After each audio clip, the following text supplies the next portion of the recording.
Hi అండి, hello అందరికీ నమస్తే. వెల్కమ్ టు జయశ్రీ రుచులు.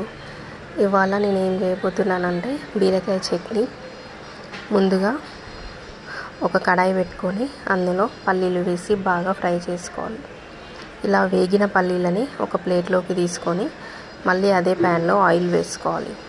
ఆయిల్ వేసుకొని ఆయిల్ బాగా హీట్ అయిన తర్వాత జీలకర్ర వేసుకోవాలి. జీలకర్ర వేసుకున్న తర్వాత పచ్చిమిర్చి వేసాక మనం కట్ చేసుకున్న బీరకాయ ముక్కలు అలాగే టమాటా ముక్కలు కూడా వేసి బాగా ఫ్రై చేసుకోవాలి.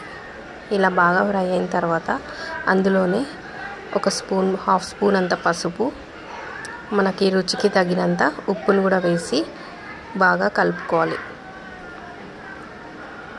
ఇలా బాగా కలిపిన తర్వాత బీరకాయలన్నీ మంచిగా మెత్తగా మగ్గిన తర్వాత కొద్దిగా కరివేపాకు కూడా వేసుకొని ఫ్రై చేసుకోవాలి. ఇంతలోపు మీరు నా వీడియో చూసి లైక్ చేసి సబ్స్క్రైబ్ చేయాలని కోరుకుంటున్నాను. చూసారు కదా ఎలా ఫ్రై అయిపోయాయి. ఇప్పుడు మనం చల్లార్చుకుందాం. చల్లారిన తర్వాత మిక్సీలో పల్లీలు అలాగే మనం ఫ్రై చేసుకున్న బీరకాయ ముక్కలు ఇవన్నీ వేసుకొని రుబ్బుకోవాలి. నేను ఇందులో తాలింపు వేయలేదు, ఎందుకంటే ముందుగానే ఆయిల్లో డీప్ ఫ్రై చేశాం కదా, అందుకని.